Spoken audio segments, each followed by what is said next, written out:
Agri-Challenge, le magazine de l'entrepreneuriat agricole et du développement durable. La Banque agricole du Niger, Bagri, sponsor officiel d'Agri-Challenge. Bagri, nous œuvrons pour votre autonomie. Je pense que c'est possible si on arrive à mettre les moyens à la disposition des producteurs. Quand je parle des moyens, c'est d'augmenter les superficies rizicultivables, c'est-à-dire d'aménager, avoir plus d'aménagement, et puis de créer les conditions pour que les producteurs aient accès aux intrants et au matériel agricole. Je pense que dans ces conditions, on peut atteindre l'autosuffisance en riz. En Afrique de l'Ouest, le riz représente la denrée alimentaire la plus importante.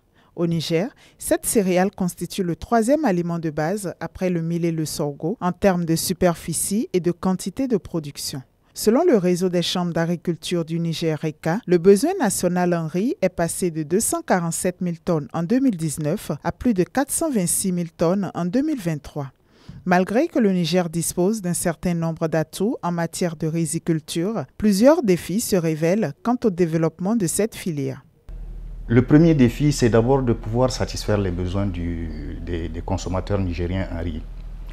Et de par les superficies dont nous disposons actuellement au Niger, nous ne pouvons même pas satisfaire, en tout cas plus que le tiers des besoins nationaux. Le riz qui est produit au Niger, en tout cas nos paysans, essentiellement toutes les opérations culturelles sont manuelles.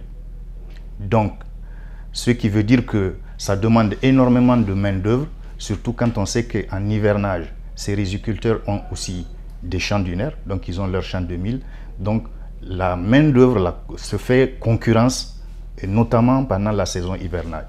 Donc le deuxième défi est qu'il faudrait que nous arrivions quand même à moderniser un peu les techniques rizicoles à travers l'introduction de matériel agricole adapté. L'autre défi, c'est la question des intrants. Les intrants et notamment les engrais. Les engrais se font rares sur le marché, les engrais se font également très chers, et quand on connaît le pouvoir d'achat de nos producteurs, on voit aisément que la tâche n'est pas facile. Selon une étude portant sur la chaîne de valeur riz, depuis le milieu des années 70, l'autosuffisance en riz était moyennement assurée au Niger. De cette époque à aujourd'hui, le déficit en riz ralentit de manière constante avec un taux de couverture qui est désormais de l'ordre de 25%. Face au défi d'assurer le besoin national en riz au Niger, deux alternatives sont possibles. Pour produire du riz ou n'importe quelle autre production, pour augmenter, il y a deux solutions. Ou vous augmentez la productivité, c'est-à-dire que vous avez la surface, vous changez de technologie pour passer de X tonnes à X plus, ou vous augmentez les surfaces. Et je vous ai dit que, en tout cas, dans la sous-région, nous avons les plus faibles superficies aménagées pour la riziculture. Peut-être qu'aujourd'hui, on peut dire qu'en termes d'aménagement, nous ne sommes pas au-delà de 11 000 hectares de riz. Et avec un potentiel, bon, quelquefois qui est discutable, on voit dans certaines bibliographies 60 000 hectares. La solution, c'est d'aménager. Je pense que tout le Niger sait que le barrage de Kandadji est en marche. Et le barrage de Kandadji, outre l'électricité que les gens voient, il y a aussi la partie agricole, donc d'aménagement de terre pour produire pas que du riz seulement, mais toute autre culture. Dans les dalols, si l'État met les moyens, en tout cas, il y a des producteurs qui sont là, il y a des terres rizicultivables avec un peu d'accompagnement et d'encadrement. Nous pensons qu'on peut augmenter les superficies aussi dans les dalols. pour soutenir la chaîne de valeur du riz au Niger, un document intitulé « Stratégie de développement de la riziculture SNDR-Niger 2021-2030 » a été élaboré. Des axes stratégiques ont été développés pour booster la production rizicole, mais aussi multiplier les chances d'une autosuffisance alimentaire en riz d'ici l'horizon 2030. Nous sommes à la deuxième année de mise en œuvre de notre plan stratégique 2022-2026. Et dans ce plan stratégique, nous avons certains axes prioritaires. Dans le domaine de la production du riz, la question de la mécanisation de la riziculture, donc nous en avons fait un point spécifique.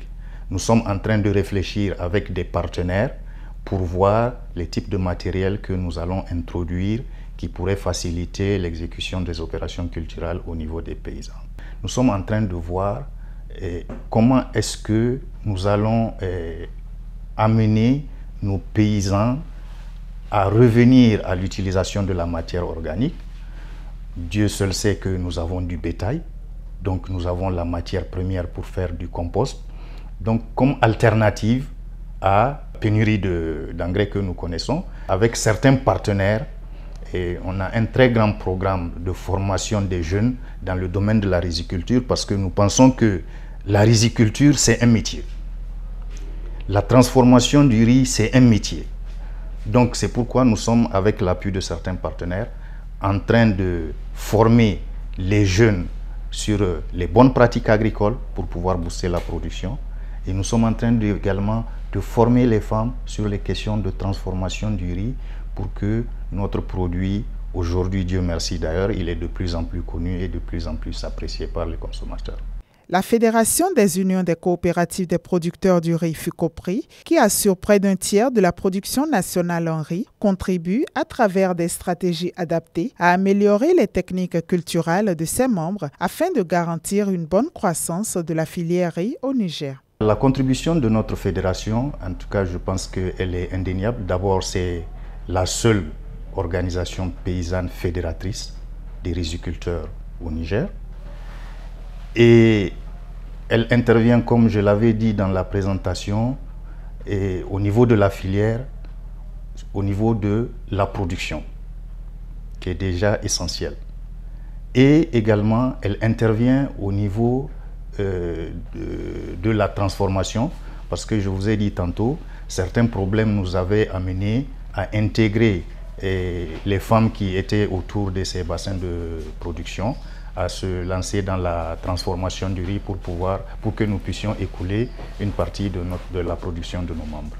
Nous sommes en train de travailler beaucoup avec ces producteurs hors aménagement en leur faisant apprendre les techniques de production des plants qui vont être destinés au repiquage, et comment faire de la fertilisation et comment faire un bon suivi de l'irrigation au niveau des parcelles. La faible superficie aménagée des terres rizicoles, les difficultés de la mécanisation de la production, la disponibilité et le prix d'achat peu élevé du riz importé compliquent l'essor de la filière riz au Niger. Promouvoir la stratégie de développement de la riziculture, c'est créer un cadre de référence pour tout investissement dans le secteur rural en général et le secteur agricole en particulier. Selon une analyse approfondie faite au Niger sur la filière riz, la chaîne de valeur riz devrait atteindre 1,5% du PIB en 2030, ce qui représenterait 3,6% du PIB agricole si toutefois les consignes et hypothèses contenues dans la dite étude sont appliquées.